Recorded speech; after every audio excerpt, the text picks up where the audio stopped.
అంటే బీని పోలే ఉంటాయి, బి అంటే ఉండుట, అండ్ ఈ బీ ఫార్మ్స్ కూడా అదే గుణాన్ని అదే అర్థాన్ని ఇస్తాయని చెప్పుకున్నాం. బజ్వర్ ఎప్పుడు యూస్ చేస్తామని చెప్పుకున్నాం?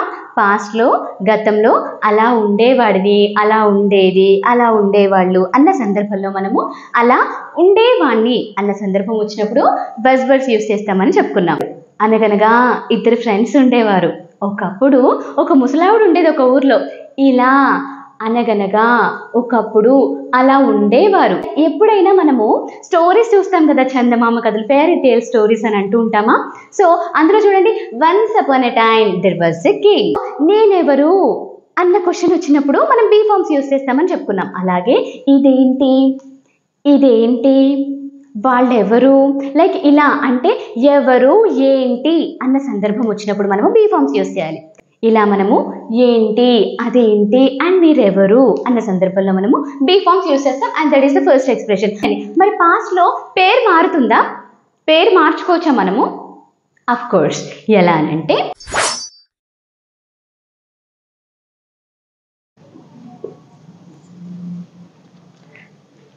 వాళ్ళు ఇంతకుముందు లాయర్స్, దేవర్ లాయర్స్. ఇంతకుముందు వాళ్ళు అడ్వకేట్స్ కాదు, దేవర్ నాట్ అడ్వకేట్స్. ఓకేనా? ఆమె ఇంతకుముందు nurse, she was a nurse. ఆమె ఇంతకుముందు డాక్టర్ కాదు, she was not a doctor. Like ఇలా మనం చెప్పుకోవచ్చు. ఇక్కడికి మనకి ది టేబుల్ అయిపోయింది. Now coming to I table. ఓకేనా? ఐ టేబుల్ అంటే ప్రశ్నిస్తున్నారనమాట. ఏమని? మీరు ఇంతకు ముందు లాయరా అని అంటే మీరు అంటే యూ కదా, అప్పుడు ఏం రావాలి? Where plus you or they or we plus noun, occupation, adjective, V4 from address in position. Right? This is favorable inquiry sentence. మీరు లాయరా? Were you a lawyer? మీరు టీచరా? Were you a teacher? ఇంతకు ముందు మీరు డిప్రెషన్లో ఉన్నారా? Were you in depression before? ఓకేనా? నిన్న మీరు ఈ టైంకి పాట పాడుతూ ఉన్నారా? Were you singing song at this time yesterday? So ఇక్కడికి మనకి ఫేవరబుల్ ఎంక్వైరీ సెంటెన్స్ ఏం లేదు, సింపుల్గా ఈ బజ్వర్లు ఏవైతే ఉన్నాయో ఇవి ముందుకు వచ్చేస్తాయి ఎంక్వైరీ సెంటెన్స్కి వచ్చేటప్పటికి. రైట్? ఎస్. మరి హీకి షీకి ఇట్కి అయితే వెస్ plus he or she or it plus noun, occupation, adjective, V4 favorable from address and in position. This is favorable inquiry sentence. అంటే ఇక్కడ ప్రశ్న, అవునా మీరు ఇంతకు ముందు టీచరా? ఇంతకు ముందు మీరు హైదరాబాద్లో ఉండేవారా? Were you living in Hyderabad? అతను హైదరాబాద్లో ఉండేవాడా? Does he living in Hyderabad? ఓకేనా? మరి మీరు ఇంతకు ముందు రాజమండ్రిలో ఉండేవారు కాదా అని అంటే సింపుల్గా వర్ నాట్. ఓకేనా? Were not is nothing but weren't plus you are they are we, noun, occupation, adjective, V4 from address in position. This is unfavourable inquiry sentence. మరి సింగులర్స్కి అయితే doesn't plus he or she or it plus noun, occupation, adjective, V4 from address in position. టన్. Right? మీరేమో కానీ ఈ ఉక్కపోతలో నేను మగ్గిపోతున్నాను. శ్రీరామచంద్ర, తప్పదు. So friends, ఇక్కడికి మనకి ఇంక్వైరీ సెంటెన్స్లో favourable inquiry sentence and unfavourable inquiry sentence అయిపోయాయి. Now coming to WH questions. ఇప్పుడు మీరు ఎక్కడున్నారు అని అంటే వేర్ ఆర్ యూ నౌ అని అన్నాం కదా.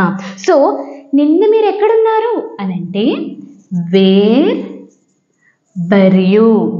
Were you. బాగా గుర్తుపెట్టుకోండి, నిన్న మీరు ఎక్కడికి వెళ్ళారు అంటే వేర్ డిడ్ యూ గో?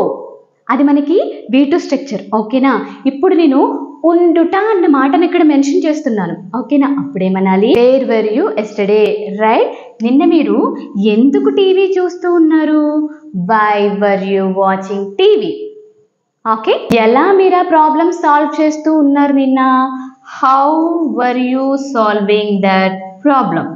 ఓకేనా? Or else how were you fixing that problem? అలా కూడా మనం అనొచ్చు. నెక్స్ట్, నిన్న మీరు మూవీ థియేటర్లో ఉన్నారా? Were you in movie theatre? ఓకేనా? ఎందుకు మీరు మూవీ థియేటర్లో ఉన్నారు? Why were you in movie theatre? ఓకేనా? నెక్స్ట్, ఇప్పుడు మీరు ఏం చేస్తూ ఉన్నారు అంటే వాట్ ఆర్ యూ అని సింపుల్గా తెలియజేసాం కదా. ఇంతకు ముందు ఏం చేస్తూ ఉండేవారు అని అంటే what were you before? Right. So ఇక్కడికి మనకి టోటల్ స్ట్రక్చర్ అయిపోయింది. ఓకేనా? I hope you understand. So friends, sometimes I'm hilarious to help you understand the concept. కొంచెం మీ కాన్సెప్ట్ అర్థం అవ్వడం కోసమని మన వాడుక భాషను ఉపయోగించి కొన్ని మన చుట్టుపక్కల జరిగే ఎగ్జాంపుల్స్ని యూస్ చేసి చెప్తే ఇంకా బాగా గుర్తుంటుందని చెప్పి యూస్ చేస్తున్నాను. Please don't mind. ఓకేనా? సో ఫ్రెండ్స్, ఇది ఇవాల్టి సెషన్. ఇప్పుడు ఈ సెషన్ అంతా యూస్ చేసి నెక్స్ట్ సెషన్లో మనకి ప్రాక్టీస్ సెషన్ ఉంటుంది. రైట్. సో అంతవరకు ఇప్పటి వరకు కంప్లీట్ అయిన మన స్ట్రక్చర్స్ ఏవైతే ఉన్నాయో ఫస్ట్ ప్లీజ్ తెలుగులో రాయండి. ఓకేనా? And try to translate in English. So friends, that's it for today's session. I hope you understood the session. I'll meet you on another session. Until then, this is Prashanti Raghav signing off for today. See you.